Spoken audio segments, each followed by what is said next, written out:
ಈ ಜಿಟಿ ದೇವೇಗೌಡ ಮೂರು ಬಾರಿ ಗೆದ್ನಲ್ಲ ಏನು ಕಡಿದು ಕಟ್ಟೆ ಹಾಕದ ಅಂತ ಏಕವಚನದಲ್ಲೇ ಮುಖ್ಯಮಂತ್ರಿಗಳು ಪ್ರಶ್ನೆ ಮಾಡಿದರು. ಇದಕ್ಕೆ ಜಿಟಿ ದೇವೇಗೌಡರು ಕೂಡ ಉತ್ತರ ಕೊಟ್ಟರು. ನಂಬರ್ 1. ನಂಬರ್ 2, ಪ್ರತಾಪ್ ಸಿಂಹ ಏನು ಈ ಒಕ್ಕಲಿಗ ಅಸ್ತ್ರ ಇದೆಯಲ್ಲ, ಒಕ್ಕಲಿಗ ಅಸ್ತ್ರದ ಬಗ್ಗೆ ಕಿಡಿಕಾರಿದ್ದಾರೆ. ಅಷ್ಟೇ ಅಲ್ಲ, ಸಚಿವ ವೆಂಕಟೇಶ್ ಅವರಿಗೆ ಅನ್ನ ತಿನ್ನನ ಬಾಯಲ್ಲಿ ಇಂಥ ಮತಗಳೆಲ್ಲ ಆಡೋದು ಅಂತ ಲೆಫ್ಟ್ ಅಂಡ್ ರೈಟ್ ತಗೊಂಡಿದ್ದಾರೆ. ಇವತ್ತು ಹಾಗಾದರೆ ಕಣದಲ್ಲಿ ಟಾಕ್ ಫೈಟ್ ಎಷ್ಟು ಮಟ್ಟಿಗಿತ್ತು ಬನ್ನಿ ನೋಡೋಣ.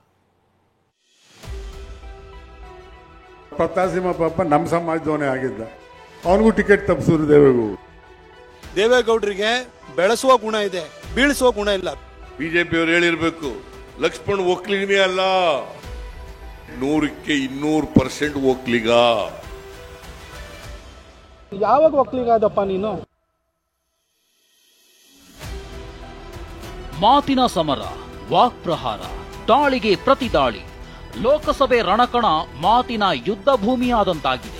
ರಾಜಕೀಯ ರಣಕಲಿಗಳ ವಾಗ್ಯುದ್ಧ ಹೇಗಿದೆ ಅನ್ನೋದನ್ನ ಒಂದೊಂದಾಗಿ ತೋರಿಸ್ತೀವಿ ನೋಡಿ. ಅವರು ಚೌಟ, ಇವರು ಕೋಟ, ಕಾಂಗ್ರೆಸ್ಗೆ ಗೂಟ. ಸಿದ್ದರಾಮಯ್ಯ ಜಿಟಿಡಿ ನಡುವೆ ಸಾಧನೆಯ ಸಮರ. ಸಿಎಂ ಸಿದ್ದರಾಮಯ್ಯ ಮತ್ತು ಜೆಡಿಎಸ್ ನಾಯಕ ಜಿಟಿ ದೇವೇಗೌಡ ನಡುವೆ ವಾಗ್ಯುದ್ಧವೇ ನಡೀತಿದೆ. 3 ಬಾರಿ ಗೆದ್ದಿರೋ ಜಿಟಿಡಿ ಏನ್ ಕಡಿದು ಕಟ್ಟೆ ಹಾಕಿದ್ದಾರೆ ಅನ್ನೋ ಸಿಎಂ ಪ್ರಶ್ನೆಗೆ ಜಿಟಿಡಿ ಟಕ್ಕರ್ ಕೊಟ್ಟಿದ್ದಾರೆ. ಇವರು 2 ಸಾರಿನ 3 ಸಾರಿ ಎಂಎಲ್ಎ ಆಗಿರೋದು. ಜಿಟಿ 3 ಸಾರಿ ಎಂಎಲ್ಎ ಆಗಿರೋದು, ಇದು 3ನೇದು. 3 ಸಾರಿ ಗೆದ್ದಿದ್ದಾರೆ. ಏನ್ ಕಟ್ಟಾಕಿದಾರಪ್ಪ ಹೇಳಿ ನೋಡ. ಯಾರು 40% ಆರೋಪ ಏನ್ ಮಾಡಿದ್ರು? 40% ಇವತ್ತು ನಿಮಗೆ ಗೊತ್ತಿರಲಿ, ಎಲ್ಲ 60% ಆಗಿದೆ ಇವ್ರದ್ದು. ಏನು ಮಾಡಿಲ್ಲ, ಏನ್ ಕಡಿದು ಕಟ್ಟೆ ಹಾಕೊಂಡ್ರಲ್ಲ, ಆ ಎಷ್ಟು ಕಟ್ಟೆ ನಾನು ಕಟ್ಟಿದ್ದೀನಿ, ಇವರೆಷ್ಟು ಕಟ್ಟೆ ಕಟ್ಟವ್ರೆ ಅಂತಕ್ಕಂಥ ತೋರಿಸ್ಲಿ ಅಂತ. ದೇವೇಗೌಡರಿಂದ ಪ್ರತಾಪ್ ಸಿಂಹ ಟಿಕೆಟ್ ಮಿಸ್ ಎಂದ ವೆಂಕಟೇಶ್. ಅನ್ನ ತಿನ್ನೋ ಬಾಯಲ್ಲಿ ಆತ್ಮದ್ರೋಹದ ಮಾತು ಅಂತ ಸಿಂಹ ಟಕ್ಕರ್. ಈತ ಪ್ರತಾಪ್ ಸಿಂಹಗೆ ಟಿಕೆಟ್ ತಪ್ಪಿಸಿದ್ದು ದೇವೇಗೌಡರು ಎಂದಿರೋ ವೆಂಕಟೇಶ್ಗೆ ಸಂಸದ ಟಕ್ಕರ್ ಕೊಟ್ಟಿದ್ದಾರೆ.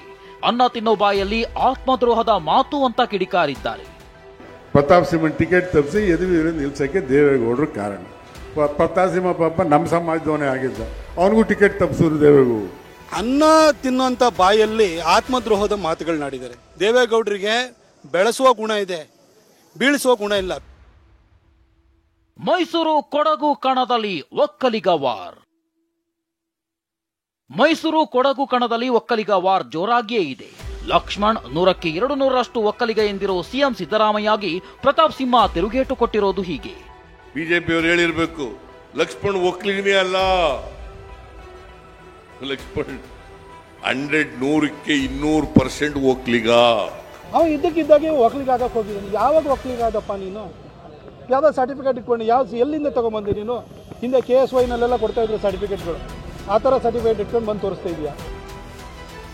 ಕೇಂದ್ರ ಗೃಹ ಸಚಿವ ಅಮಿತ್ ಶಾ ರಾಜ್ಯ ಸರ್ಕಾರ ಬರ ಪರಿಹಾರದ ಮನವಿ ವಿಳಂಬ ಮಾಡಿದ್ದಾರೆಂದು ಆರೋಪಿಸಿದ್ರು. ಇದಕ್ಕೆ ಟಕ್ಕರ್ ಕೊಟ್ಟಿರೋ ಸಚಿವ ಪ್ರಿಯಾಂಕ್ ಖರ್ಗೆ ರಾಜ್ಯಕ್ಕೆ ಸುಳ್ಳಿನ ಸರದಾರ ಬಂದಿದ್ರು ಅಂತ ಕಾಲೆಳೆದ್ರು.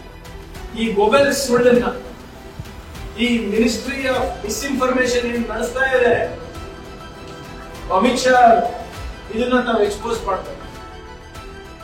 ಉಡುಪಿಯಲ್ಲಿ ಶಾಸಕ ಬಸನಗೌಡ ಪಾಟೀಲ್ ಯತ್ನಾಳ್ ಅಬ್ಬರದ ಭಾಷಣ ಮಾಡಿದ್ರು. ದಕ್ಷಿಣ ಕನ್ನಡದಲ್ಲಿ ಚೌಟ, ಉಡುಪಿಯಲ್ಲಿ ಕೋಟ, ಕಾಂಗ್ರೆಸ್ಗೆ ಗೂಟ ಅಂತ ಕೈಪಡಿಯ ಕಾಲೆಳೆದ್ರು. ವಿಜಯ್ ಚೌಟ ಅವರು ಮಂಗಳೂರಿನ ಅಭ್ಯರ್ಥಿಗಳು. ಇಲ್ಲಿ ಕೋಟಾ ಶ್ರೀನಿವಾಸ್ ಅವರು ಚೌಟ, ಇವರು ಕೋಟ, ಕಾಂಗ್ರೆಸ್ಗೆ ಗೂಟ. ಒಟ್ನಲ್ಲಿ ರಾಜಕೀಯ ನಾಯಕರ ಮಾತಿನ ಜಟಾಪಟಿ ದಿನದಿಂದ ದಿನಕ್ಕೆ ತಾರಕಕ್ಕೇರ್ತಿದೆ. ನಾಯಕರು ಏಟಿಗೆ ಎದುರೇಟು ಕೊಡ್ತಿದ್ದಾರೆ. Bureau report, TV9.